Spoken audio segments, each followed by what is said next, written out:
Hello दोस्तों, जागरण जोश के daily current affairs Q&A video में आपका स्वागत है। मैं हूं शारदानंद। हम लोग इस डेली करंट अफेयर्स वीडियो में देखेंगे कि उस दिन के इंपॉर्टेंट करंट अफेयर्स से क्या कुछ क्वेश्चंस बन सकते हैं, साथ ही उनके आंसर्स और उनसे जुड़े फैक्ट्स को भी देखेंगे। तो चलिए शुरू करते हैं आज के इस Q&A सेशन को। तो शुरू करते हैं आज का पहला सवाल। निम्नलिखित में से किस राज्य द्वारा हाल ही में गो कल्याण सेस लगाए जाने की घोषणा की गई है? ऑप्शन है राजस्थान, उत्तर प्रदेश, बिहार, हरियाणा। तो दोस्तों इसका सही जवाब है उत्तर प्रदेश। उत्तर प्रदेश सरकार के कैबिनेट ने अभी हाल ही में ये फैसला लिया है कि गो कल्याण के लिए अब सभी डिपार्टमेंट मिलकर काम करेंगे। साथ ही किसी भी खरीद फरोख्त के ऊपर एक कौ सेस देना पड़ेगा। किस लिए? क्योंकि कौ वेलफेयर के लिए। कितना देना होगा? तो 0.5% सेस सबको देना होगा। क्या इसका क्या उपयोग क्या होगा? देखिए, इसका उपयोग होगा गो आश्रय स्थल बनाने के लिए, उसकी देखभाल करने में। आप सबको पता है कि ऐसे ही बहुत सारे प्रांतों में और देश में गाय ऐसे ही सड़क पे भटकते रहते हैं और कुछ ना कुछ ऐसी चीज़ें खा जाते हैं जिनसे उनके स्वास्थ्य पे गहरा असर होता है। इन्हीं सब चीज़ों को देखते हुए सरकार ने, वहाँ के उत्तर प्रदेश सरकार ने ये फैसला लिया है कि सड़क पे जो भी गाय भटकते हैं उनके लिए गो आश्रय स्थल बनाया जाएगा ताकि उनका समुचित देखभाल हो सके। और इसके लिए जो फंड तैयार किया जाएगा वो कौ वेलफेयर सेस से किया जाएगा और इसी के तहत ये फैसला लिया गया है। तो बढ़ते हैं आज के दूसरे सवाल की ओर। निम्नलिखित में से किसे भारतीय राष्ट्रीय कानूनी सेवा प्राधिकरण नालसा का कार्यकारी चेयरमैन नियुक्त किया गया है? और ऑप्शंस हैं justice S Ganapati, justice ML Bhargava, justice Venugopal, justice AK Sikri. और इसका सही जवाब है option D, justice AK Sikri. NALSA के जो पैट्रन इन चीफ होते हैं वो तब के तत्कालीन चीफ जस्टिस ऑफ इंडिया होते हैं, फिलहाल रंजन गोगोई हैं। आप कहेंगे ये नालसा का गठन क्यों हुआ था? देखिए, नालसा का जो गठन हुआ था वो कानूनी सेवा प्राधिकरण 1987 के तहत किया गया था ताकि समाज के कमजोर वर्गों को मुफ्त कानूनी सेवाएं प्रदान की जाए, साथ ही उनके सभी विवादों का सौहार्दपूर्ण रूप से निपटारा किया जा सके।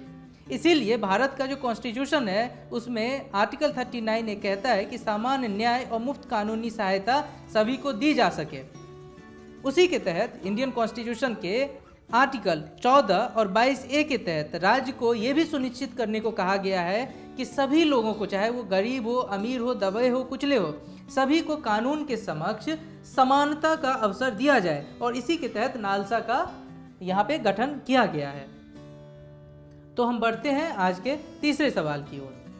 अमेरिका के अतिरिक्त निम्नलिखित में से किस देश ने आधिकारिक रूप से यूनेस्को की सदस्यता छोड़ दी है? और ऑप्शंस हैं चीन, रूस, ईरान, इजराइल। दोस्तों इसका सही जवाब है ऑप्शन डी, इजराइल। आपको पता ही है जो कि पिछले एक साल से US और इजराइल ने इस संगठन को छोड़ने का फैसला ले लिया, जो कि अब ऑफिशियल रूप से उन्होंने ये बात का ऐलान कर दिया है कि हम यूनेस्को को छोड़ देंगे। यूनेस्को क्या है कि ये United Nations Educational, Scientific and Cultural Organization है और इसी ऑर्गेनाइजेशन को अमेरिका और इजराइल ने 1 जनवरी 2019 को कहा है कि हम इससे अलग हो रहे हैं। क्यों अलग हो रहे हैं, इसके पीछे रीजन दिया। इसके पीछे उन्होंने रीजन ये दिया कि उन्होंने फ़लस्तीन को इसकी एक मेंबरशिप दी और जिससे ये लगता है कि वो फ़लस्तीन के लिए एक तरह से बायास्ड है, यानी इजराइल के अगेंस्ट होकर कुछ डिसीजन लिया जा रहा है। और इसी को देखते हुए इन दोनों कंट्री ने कहा कि हम इससे बाहर हम हो जाएंगे। साथ अब हम आपको ये बताएंगे कि ये जो यूनेस्को है इसका गठन कब हुआ था। इस यूनेस्को का गठन हुआ था 4 नवंबर 1946 को। उसका मुख्यालय है पेरिस, फ्रांस में। और हम बढ़ते हैं आज के चौथे सवाल की ओर। निम्नलिखित में से किस मंत्रालय ने हाल ही में निर्यात संवर्धन परिषद की स्थापना की? ऑप्शंस हैं NSIC, NPCL, MSME, MMTC। और इसका सही जवाब है option C, MSME, micro small and medium enterprises. देखिए, MSME क्षेत्र से निर्यात की जो वर्तमान स्थिति है उससे संबंधित उत्पादों का मूल्य फिलहाल $1,47,390 मिलियन है, जो 2017-18 के दौरान देश के निर्यात में MSME से संबंधित उत्पादों की हिस्सेदारी 48.56% थी। यानी आप समझ सकते हैं कि भारत में जो भी टोटल उत्पाद होते हैं, जो भी हो रहे हैं इंपोर्ट और एक्सपोर्ट, उसमें MSME का कितना बड़ा रोल है। एमएसएमई का ये एक टारगेट इन्होंने फिक्स किया है कि 2020 तक $100 बिलियन निर्यात का अपना एक लक्ष्य रखा है और जिसके लिए इन्होंने अपना एक कार्य योजना भी बनाया है। फिलहाल अगर एमएसएमई की बात करें तो इनके जो अभी मिनिस्टर हैं वो हैं गिरिराज सिंह। साथ ही इसको लेके सरकार ने बहुत सारे ऐसे कदम उठाए हैं जिससे एमएसएमई जो सेक्टर है इसको तरक्की मिले, इसकी उन्नति की जा सके। अभी कुछ दिन पहले ही सरकार ने एक ऑनलाइन पोर्टल की थी जिसके तहत आपको 59 मिनट में कहा जा रहा है कि 1 करोड़ का लोन सैंक्शन हो सकता है। यानी ये बहुत बड़ी बात है एमएसएमई क्षेत्र में जो भी उद्यमी हैं उनके लिए कि सिर्फ आप 1 घंटे से भी कम समय में आपको 1 करोड़ का लोन मिल जाएगा।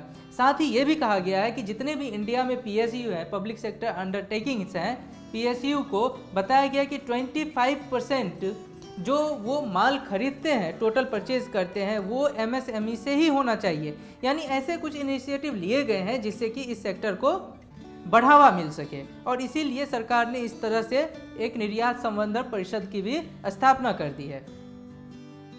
दोस्तों बढ़ते हैं आज के 5वें सवाल की ओर। हाल ही में स्थापित आंध्र प्रदेश उच्च न्यायालय का मुख्य न्यायाधीश किसे बनाया गया है? ऑप्शंस है अजय देशपांडे, सी प्रवीण कुमार, विवेक कौशिक, के अविनाश कपूर। इसका सही जवाब है ऑप्शन बी, सी प्रवीण कुमार। उन्होंने विजयवाड़ा में आंध्र प्रदेश उच्च न्यायालय के कार्यवाहक मुख्य न्यायाधीश के रूप में शपथ ली। अगर आपको पूछा जा सकता है कि आंध्र प्रदेश का जो नया उच्च न्यायालय हुआ है वो कहाँ पे है, तो हम कहेंगे विजयवाड़ा में। अब देखिए, इससे पहले भारत में सिर्फ 24 हाई कोर्ट थे, अब मिला के कितने हो गए टोटल? 25 हाई कोर्ट इंडिया में हो गए हैं।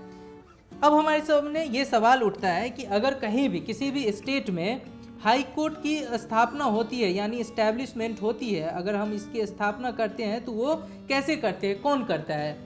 आपको बता दूं कि इंडियन कॉन्स्टिट्यूशन के पार्ट 6 के तहत चैप्टर 5 में आर्टिकल 214 के तहत किसी भी राज्य में हाई कोर्ट की स्थापना की जा सकती है।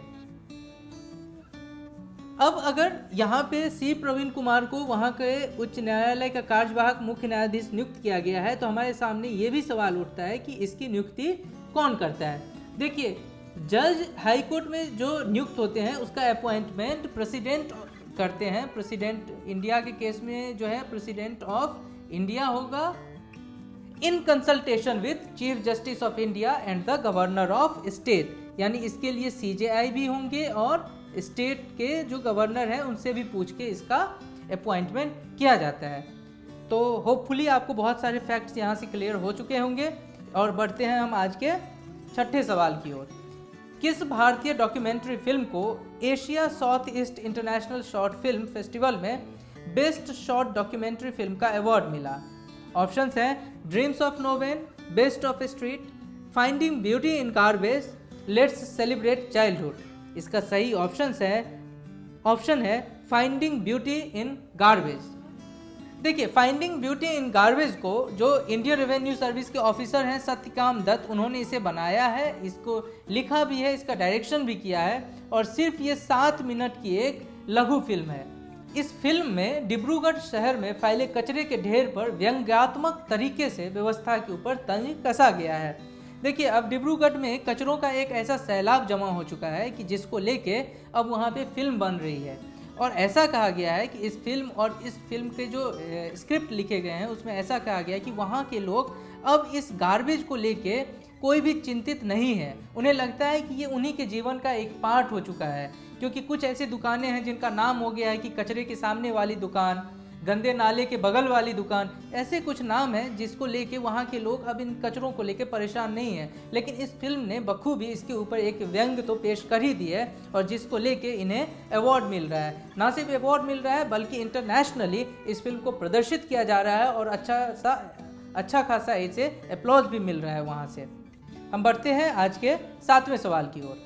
भारतीय विज्ञान कांग्रेस इंडियन साइंस कांग्रेस 2019 की मेजबानी कौन सा शहर करेगा? ऑप्शंस हैं दिल्ली, मुंबई, रांची, जालंधर। देखिए, ये सवाल अपने आप में बहुत इंपॉर्टेंट है क्योंकि ये बहुत सारे जितने भी वनडे एग्जाम्स होते हैं उसमें लगभग इस तरह के सवाल पूछे जाते हैं कि इस बार किस जगह पे आयोजित किया गया है। तो इसका सही जवाब है ऑप्शन डी, जालंधर। ISC 2019 का आयोजन 3 से 4 जनवरी 2019 को जालंधर पंजाब में होने जा रहा है और प्रधानमंत्री नरेंद्र मोदी इसका उद्घाटन करेंगे। इस बार का थीम क्या है? थीम है future India science and technology. ये इस बार का थीम है, आपको ये भी याद रखना चाहिए। अगर हम ISC की बात करें तो इसकी सबसे पहली बैठक 15-17 जनवरी 1914 को हुई थी। इसलिए इस बार का जो ISC का जो अधिवेशन होने जा रहा है वो 106वां अधिवेशन है, यानी कि वो कांग्रेस होने जा रहा है। ये जो सबसे पहला आपको ये एक फैक्ट के रूप में याद रखनी चाहिए कि इसका सबसे पहला बैठक एशियाटिक सोसाइटी कलकत्ता के परिसर में हुई थी। और अब आज का 8वां सवाल, प्रधानमंत्री नरेंद्र मोदी ने किस स्वतंत्रता सेनानी के नाम पर अंडमान और निकोबार के 3 द्वीपों का नाम बदला? ऑप्शंस हैं शहीद भगत सिंह, लाला लाजपत राय, नेताजी सुभाष चंद्र बोस, चंद्रशेखर आजाद। इसका सही जवाब है ऑप्शन सी, सुभाष चंद्र बोस। देखिए वहाँ के 3 द्वीप हैं, रॉस द्वीप, नील द्वीप और हैवलॉक द्वीप। इन तीनों के नाम को अभी हाल ही में नरेंद्र मोदी साहब ने उन्हें बदला है। क्या नाम रखा है? उनका नाम होगा रॉस द्वीप का नाम होगा नेताजी सुभाष चंद्र बोस द्वीप, नील द्वीप का नाम होगा शहीद द्वीप और हैवलॉक द्वीप का नाम होगा स्वराज द्वीप। ये तीनों ही आपको याद रहना चाहिए, किसी भी परीक्षा में पूछे जा सकते हैं। ये यहाँ पे नेताजी सुभाष चंद्र बोस द्वारा यहाँ पे तिरंगा फहराने की 75वीं वर्षगांठ पर यह घोषणा की गई, यानी उन्हीं के अवसर पर प्रधानमंत्री नरेंद्र मोदी ने इसका नामांकन किया है। इस मौके पर प्रधानमंत्री ने एक स्मारक डाक टिकट, फर्स्ट डे कवर और 75 रुपये का एक सिक्का भी जारी किया। साथ ही उन्होंने बोस के नाम पर एक मानद विश्वविद्यालय की स्थापना की भी घोषणा की है। इसी के साथ खत्म होता है आज के सवालों का दौर। पिछले वीडियो में मैंने आपसे एक सवाल पूछा था जिसका जवाब आपको कमेंट बॉक्स में लिख के देना था। देखते हैं कि वो सवाल क्या था, उसका सही जवाब क्या है। मैंने सवाल पूछा था, हाल ही में प्रधानमंत्री नरेंद्र मोदी ने अंडमान निकोबार द्वीप समूह श्रृंखला के किस द्वीप का नाम बदलकर नेताजी सुभाष चंद्र बोस द्वीप करने की घोषणा की? अभी मैंने आपको इसी वीडियो में ये क्वेश्चन भी बताया, इसका आंसर भी बताया। तो इसका सही जवाब है रॉस द्वीप। रॉस द्वीप अंडमान निकोबार द्वीप श्रृंखला का एक द्वीप है और जिसका नाम नेताजी सुभाष चंद्र बोस द्वीप के नाम पे रखा गया है। और अभी क्यों इसकी घोषणा की? क्योंकि अभी हमने बताया है कि 75वीं वर्षगांठ थी उनके वहाँ पे, जो उन्होंने तिरंगा झंडा फहराया था, उसी के अवसर पर नरेंद्र मोदी साहब ने इसका नामांकन किया था। और अब आज का सवाल, किस राज्य के कैबिनेट ने शिक्षकों के ऑनलाइन स्थानांतरण नीति को मंजूरी दी? ऑप्शंस है मध्य प्रदेश, राजस्थान, पंजाब, बिहार। ये सवाल आपके लिए है, इसीलिए इसका जो आंसर है वो भी आपको कमेंट बॉक्स में लिख के देना है। कमेंट बॉक्स में ना सिर्फ आप अपने जवाब लिखेंगे बल्कि इसके बारे में और भी आपको कितनी इन्फॉर्मेशन पता है वो भी सारी चीज़ें आप हमें बताएं। हम आपको इसका जवाब कल के वीडियो में बताएंगे और इसके बारे में और भी बहुत सारी बातें आपको हम बताएंगे।